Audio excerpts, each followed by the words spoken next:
এই ইমাম শুধু সূরা ইখলাস দিয়ে নামাজ পড়ায়, একটা সূরা দিয়ে নামাজ পড়ায়, ছোট্ট একটা সূরা দিয়ে। নবীজি সাহাবীকে ডাকলেন, ডেকে বললেন, সাহাবী, তোমার বিরুদ্ধে যে অভিযোগ করেছে এটা কি সঠিক? বলছে হ্যাঁ সঠিক। কেন পড়ো? বলছে ইয়া রাসূলুল্লাহ, হাবিবাল্লাহ, আমি সূরাটাকে বেশি ভালোবাসি। সুবহানাল্লাহ। রাসূল বললেন, তুমি যদি এই সূরাকে ভালোবাসো তাহলে আল্লাহ তোমাকে ভালোবাসবে। তুমি কি জানো এই সূরার পুরস্কারটা কি? বলছে হুজুর জানি, তো কত বড় এটা জানি না, পুরস্কার জানি।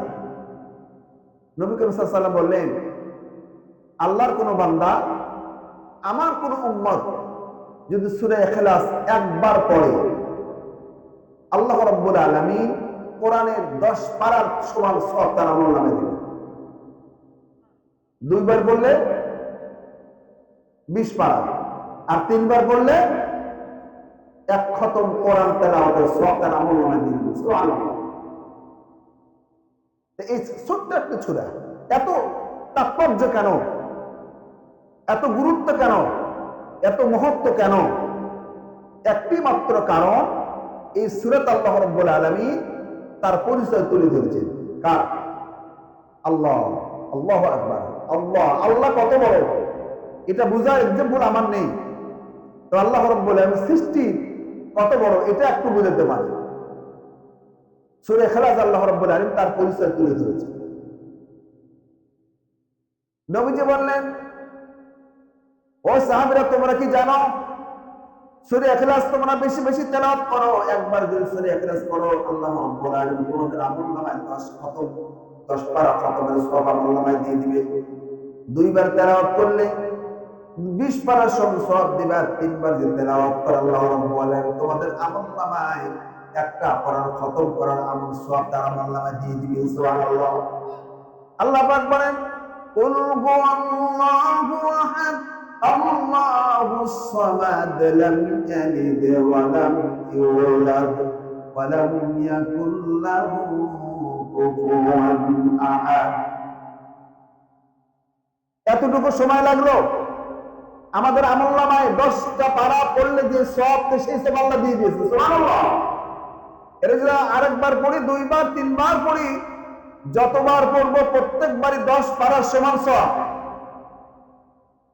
কিয়ামতের ময়দানে অসংখ্য নবী রাসূল উম্মত সেই মাঠে উঠবে, ময়দানে, হাসরের ময়দানে উঠবে, কিন্তু আমার নবীর উম্মত উঠবে প্রত্যেক নবীর আমলনামায়, প্রত্যেক নবীর আমলনামায় কোরআন তেলাওয়াত শুনলেও সওয়াব, পড়লেও সওয়াব।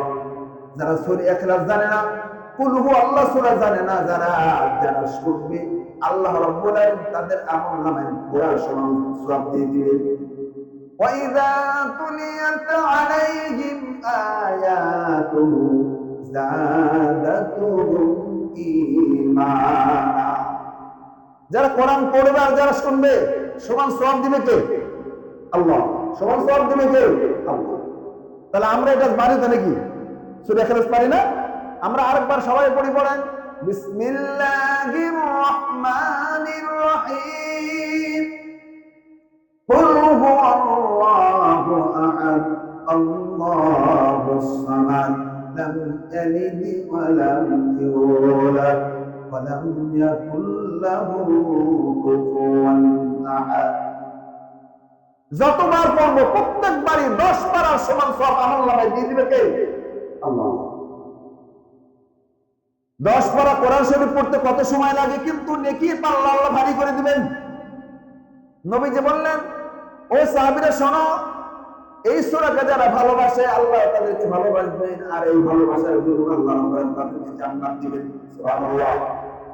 নবীজি বললেন, কোন আমার উম্মতরা যদি প্রত্যেক ফরজ নামাজের পরে, ফরজ সালাতের পরে সূরা ইখলাস 10 বার করে পড়ে, প্রত্যেক ফরজ নামাজের পরে 10 বার করে পড়ে, 10 বার করে যদি সূরা ইখলাস তেলাওয়াত করে প্রত্যেক ফরজ নামাজের পরে, আল্লাহ রাব্বুল আলামিন ওই বান্দার আমলনামায়, ওই বান্দার জন্য আল্লাহ রাব্বুল আলামিন 8 জান্নাতের দরজা খুলে দিবে।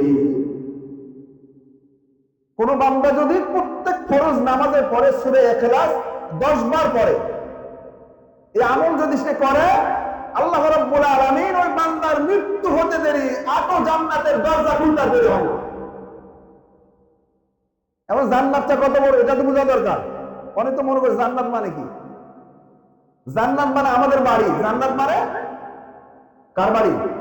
মুমিনের, ইমানদারের, মুসলিমদের। সকল মুসলমানদের বাড়ি জান্নাতে, তবে মুসলমানটাও ইমানদার, আল্লাহওয়ালা, পরেজগার হতে হবে। চোর, চান্দাল, মৃত্যুক, সুদখোর, ঘুষখোর, হারামখোর, হারাম ভক্ষণকারী জান্নাতের গুণ পাবে না। যত হারাম খান খান জান্নাতের গন্ধ পাবে। পৃথিবীর কোন মৌলবী না, পৃথিবীর কোন মুহাদ্দিস না, কারো বাবার দাঁত গাজায় নেই কথা বলতে পারবি হারামকে জান্নাত। আমরা এখনো ইসলাম বুঝিনি, কোরআন বুঝিনি, বিধে হারামও খাই, নামাজে পড়ি।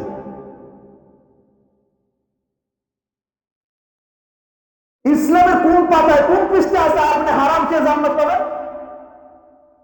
মানুষকে ঠকে জান্নাত দেবেন, কোন পৃষ্ঠে আছে দেখান আমার। ইসলামের কোন পাতায় কোন পর্বে কোন স্তরে আছে দেখান আমার। দেখাতে পারবেন না, কারণ নাই। কারণ জান্নাত কত বড়। জিবরিল আমিন প্রতিবার নবীজির কাছে আসেন,